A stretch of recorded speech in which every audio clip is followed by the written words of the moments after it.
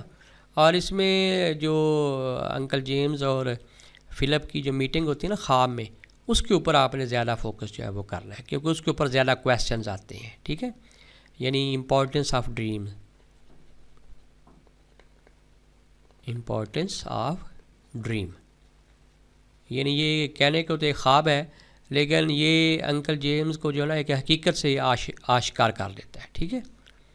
اس کے بعد جی smoke screen. Smoke screen میں جو پرمروز ہے جس طرح کا وہ لائف سٹائل اپناتی ہے، جس طرح کی وہ باتیں کرتی ہے، ٹھیک ہے نا، اور جو اس کا زندگی کے بارے میں ایک نقطہ نظر ہے، ٹھیک ہے، تو اس کو آپ نے ڈسکس کرنا ہے.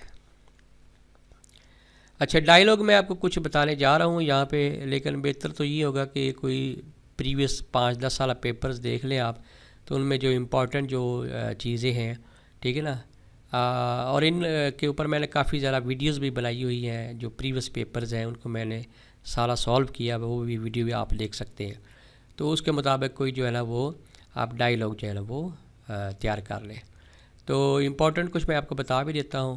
Between 2 friends on a choice of profession, between doctor and patient, dialogue between 2 friends on importance of book reading, ٹھیک ہے نا. اس طرح جو ہے ٹالرنس کے اوپر ڈائیلاگ آپ کر لیجئے گا، کو ایجوکیشن کے اوپر کر لیجئے گا، ٹھیک ہے نا.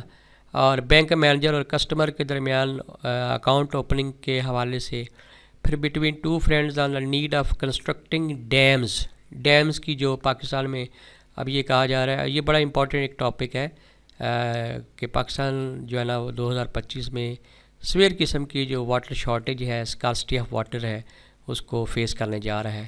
تو اس کو آپ نے اچھے طریقے سے کر لینا ہے. اور ٹیچر اور اسٹوڈنٹ کے بیچ جو ہے وہ پاپولیشن کی جو انکریز ہے، ٹھیک ہے نا، اس کے اوپر ڈائیلاگ تیار کر لینا ہے. اور ٹرانسلیشن کے پیسج جو ہیں، اور جو ہے دوسرا ہے کمپریہنشن، ٹھیک ہے نا. تو یہ آپ اگر آپ کے پاس کوئی گرامر کی بک ہے وہاں سے کر لیں. یوٹیوب کے اوپر میری کافی زیادہ ویڈیوز ہیں، وہاں سے آپ وہ امپورٹنٹ پیسز کر لیں. میرے نوٹس کے اندر جو ہے نا بہت سے پیسج میں نے سالو کر کے رکھے ہوئے، وہاں سے آپ کر لیں، ٹھیک ہے نا. تو اس طرح آپ نے یہ وہاں سے کر لینے ہیں، ٹھیک ہے نا. آپ جتنے بھی کریں گے یہ اتنے ہی کام ہے، ٹھیک ہے نا. ٹرانسلیشن کے پیسج اور کمپریہنشن، ٹھیک ہے. تو یہ آپ نے وہاں سے کرنے ہیں، ٹھیک ہے. تو اگر آپ نے نوٹس لینے ہوں تو پھر آپ اس نمبر پہ کانٹیکٹ کر سکتے ہیں. شاہد بٹی کو اجازت دیجیے، اپنا بہت خیال رکھیے گا. اللہ حافظ.